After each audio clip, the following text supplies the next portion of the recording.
এই শীতের মধ্যে সকলে সুস্থ এবং ভালো আছেন ঈশ্বরের কৃপায়, এবং আমিও ভালো আছি। আজকে আমি একটা রেসিপি করতে চলেছি। শীতের মধ্যে সবাই একটু পিঠে পায়েস ভালোবাসে। আজকে আমি পাটিসাপটা পিঠা করে দেখাবো। এই জন্য নিয়েছি এখানে 3টে নারকোল। এই নারকোলটাকে আমি ভালো করে কুড়িয়ে নিয়েছি। আজকে আমি সুজি ময়দা দিয়ে করব, আমি কোনো চালের পিঠা করব না। আর নিয়েছি এখানে এই 10 টাকা দামের সুজির প্যাকেট। এখানে আমি প্রায় এখানে 1 প্যাকেট আর হাফ নিয়েছি, এখানে 1.5 প্যাকেট সুজি নিয়েছি।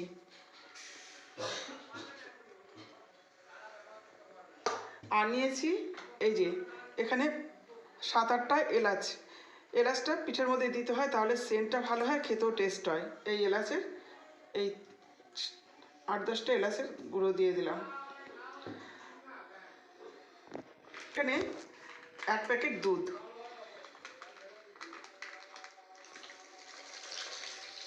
পিঠেতে যতই মিষ্টি দেন লবণ কিন্তু দিতেই হবে, না হলে কিন্তু মিষ্টির স্বাদটা আসবে না। এখানে আমি হাফ চামচ লবণ দিয়ে দিলাম। আর দিয়ে দিলাম এখানে কফি কাপের 1 কাপ চিনি। এখানে বড় দানার চিনি আছে, লাগলে আবার দেওয়া যাবে।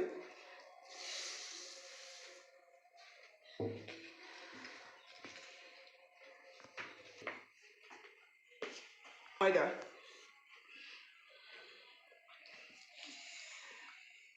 ময়দাটা আমি 2-3 কাপ দেব।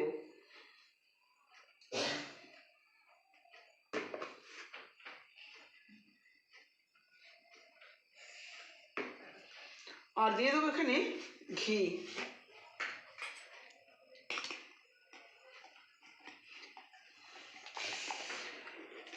এই গোলাটার মধ্যে যদি ঘি দিয়ে দিই তাহলে পিঠেটা মনে হবে ঘি দিয়েই ভেজেছি। এখানে আমি 2 চামচ ঘি দিয়ে দিলাম। এবার আমি এখানে জল দিয়ে দেবো। আমি এখানে 500 দুধ দিয়েছি, আর আমি পরিমাণ মতো জলও দিয়ে দেবো। সম্পূর্ণ দুধ দিয়ে করলেই আরও বেশি ভালো হতো, যাক তাতে কোনো ব্যাপার না, কিন্তু যেহেতু আমি ঘিটা দিয়েছি দুধের ব্যালেন্সটা চলে আসবে। এবার এটাকে আমি ভালো করে ফেটিয়ে নেব। সেরকম দেবেন। কেউ পিঠেতে বেশি মিষ্টি খায়, আবার কেউ একটু হালকা খায়, ঠিক আছে? মিষ্টিটা আপনারা বুঝে দেবেন।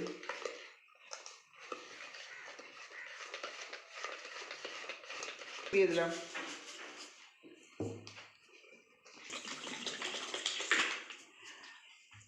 ব্যাটারটা বেশি ঘনও হবে না এবং বেশি পাতলা হবে না। পিঠেটা যেন খুব সুন্দর হালকা টাইপের হয়। বেশি মোটা হলে খেতে ভালো লাগবে না।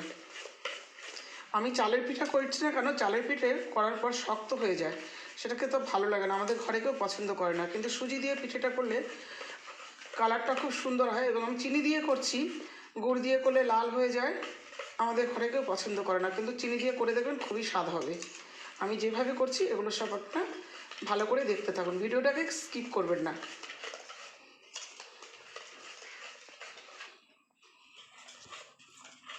এই যে আমি এইভাবে গুলে নিয়েছি।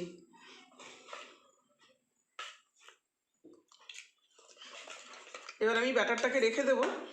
এবার আমি নারকেলের পুরটাকে করে নেব। আমি বসিয়ে দিয়েছি, গ্যাসটাকে আমি অন করে দিয়েছি। এবার আমি এটা চিনি দিয়ে পুরটাকে করে নেব। এই জন্য চিনিটাকে আমি একটু হালকা একটু ক্যারামেল করব।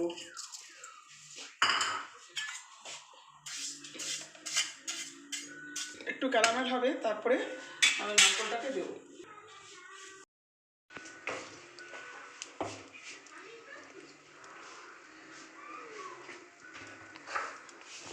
চিনিটা আমার হালকা ক্যারামেল হয়ে গেছে।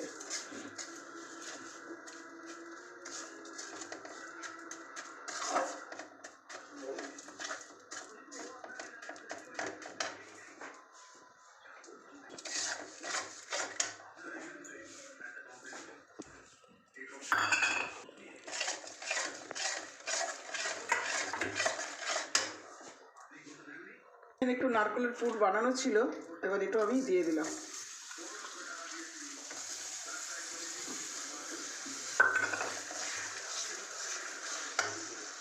এবার দিয়ে দেবো নারকেল কোড়া।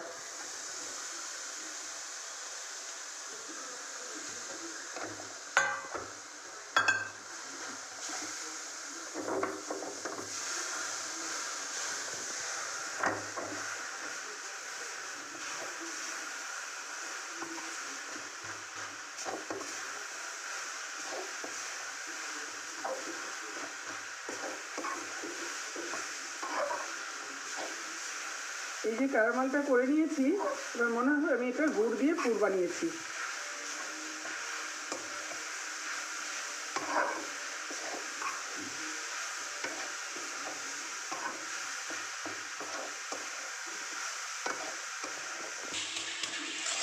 প্রথমে আমি হাফ কাপ চিনি দিয়ে এটাকে ক্যারামেল করে নিয়েছিলাম, পরে আমি বাকি চিনিটা দিয়েছি। যখন রঙটা এসে গেছে তখন নারকেলটা দিয়েছি, পরে আরও চিনি দিয়ে দিয়েছি।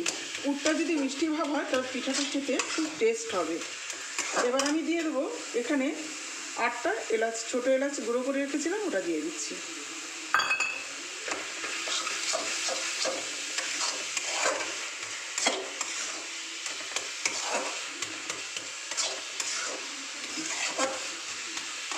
এই যে আমার নারকেলের পুরটা হয়ে গেছে, দেখুন কত সুন্দর কালার হয়েছে। চিনিটাকে ক্যারামেল করে নেবেন, তারপরে আর যতটা চিনি লাগে তারপরে দেবেন নারকেলের মধ্যে, এরকম কালার হবে। মনে হয় গুড় দিয়ে করেছি।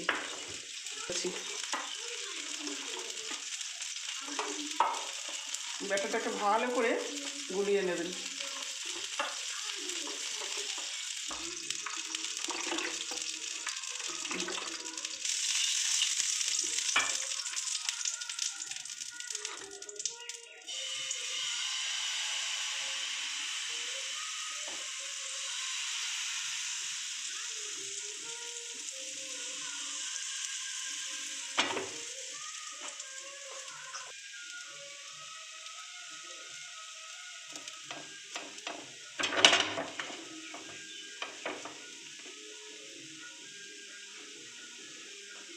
এরকম ফুলে ফুলে উঠলে মাঝখানটা একটু এরকম ফাটিয়ে দেবেন।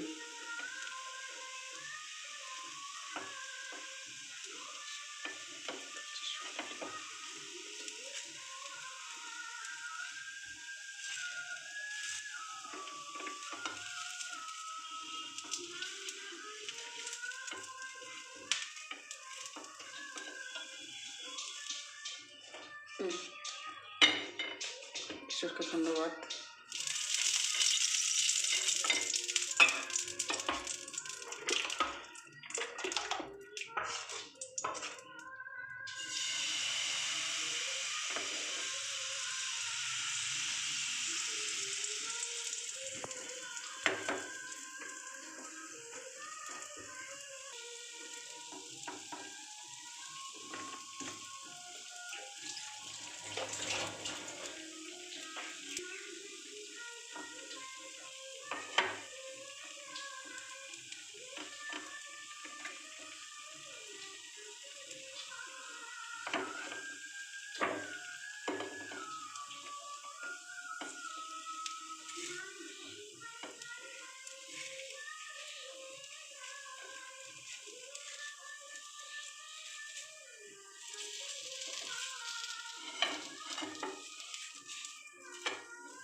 এই দেখুন কত সুন্দর জালিদার হয়েছে।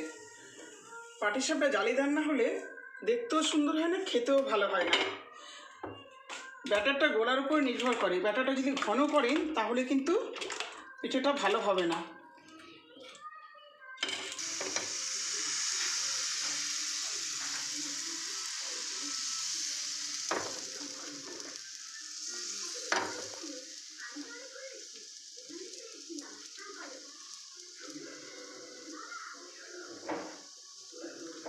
নারকেল দিচ্ছি,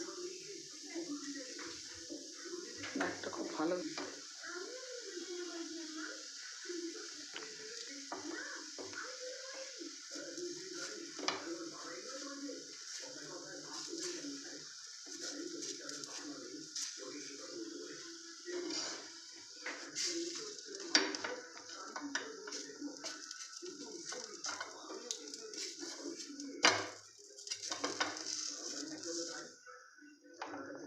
এই যে দেখুন আমার পিঠেগুলো কত সুন্দর চটচট করে উঠে গেছে। সুজি ময়দার পিঠে আমি যেভাবে করেছি আপনারা সেভাবে করবেন। ভালো লাগলে লাইক কমেন্ট শেয়ার করবেন, পাশে থাকা বেল আইকনটি ক্লিক করবেন এবং ঈশ্বরের কৃপায় সকলেই সুস্থ এবং ভালো থাকবেন।